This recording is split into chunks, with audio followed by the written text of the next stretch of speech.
Je vais travailler sur des convertisseurs de puissance qui vont permettre de convertir de l'énergie électrique. On va donc pouvoir moduler les puissances, on va pouvoir moduler les formes des signaux en entrée ou en sortie. Et je vais m'intéresser à tout ce qui est interférence. Donc, ces convertisseurs génèrent beaucoup de perturbations des champs électromagnétiques. Et donc on va essayer de les mesurer, on va essayer de comprendre par où ils passent. Donc on va faire une enquête pour trouver les chemins de propagation de ces interférences. Et après, on va essayer de les atténuer. Voilà.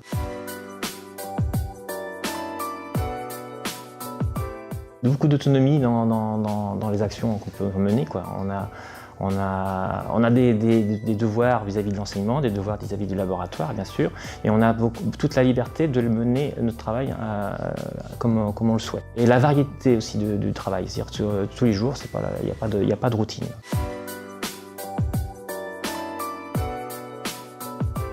Quand je suis arrivé, on a commencé sur un petit convertisseur qui faisait quelques watts. Maintenant, on travaille sur des convertisseurs de plusieurs kilowatts. Avant, on travaillait sur des réseaux électriques très petits. Maintenant, on travaille sur des réseaux urbains. Et après, la part, en fonction des financements qu'on a, en fin de compte, il y a des aspects de la recherche qui ont été développés, d'autres qui ont été réduits. Les moyens de travailler restent les mêmes, les théories sont les mêmes, mais par contre, l'affinité change un peu. Ouais.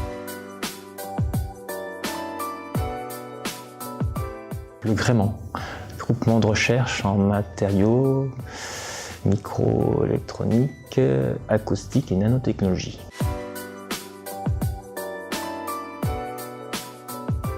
L'équipe est réduite, oui, on travaille principalement avec les mêmes collègues. C'est vrai que le laboratoire a des thématiques très différentes et ça fait des groupes. Les travaux intergroupes, c'est assez rare, surtout je reconnais par rapport à mon activité. D'autres activités, par contre, il y a beaucoup plus d'échanges entre eux, parce que le domaine s'y prête.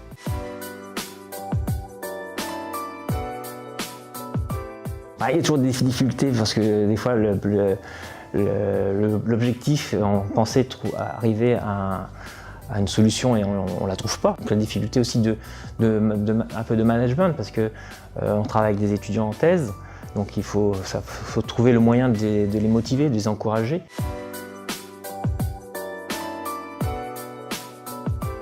On publie régulièrement donc, dans les revues scientifiques et des conférences.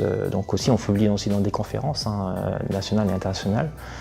Donc la dernière revue qu'on a faite, c'est Energies. C'est une revue internationale où l'éditeur est en Suisse. Donc,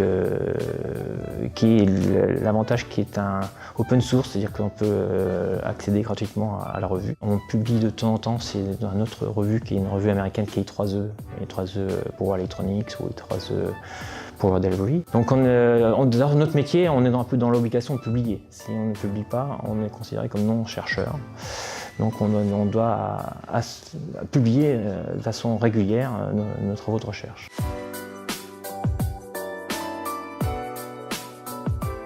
Déjà au niveau du laboratoire, il est évalué sur ce taux de publication. Le laboratoire aura une bonne note si ces chercheurs publient dans des revues plus ou moins cotées. Et après, il y a un autre point qui est intéressant, c'est quand quand on soumet une publication, il y a donc des collègues qu'on ne connaît pas, qui donnent leur avis, des fois qui font apparaître des faiblesses ou des choses qu'on n'a pas pensé de faire.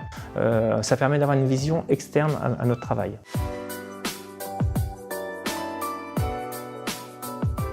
L'aspect pratique, parce que moi j'ai une recherche très appliquée et donc aux étudiants on leur fait faire beaucoup de projets. Et là, au niveau pratique, on peut donner des astuces aux étudiants qu'on utilise en recherche pour nos convertisseurs.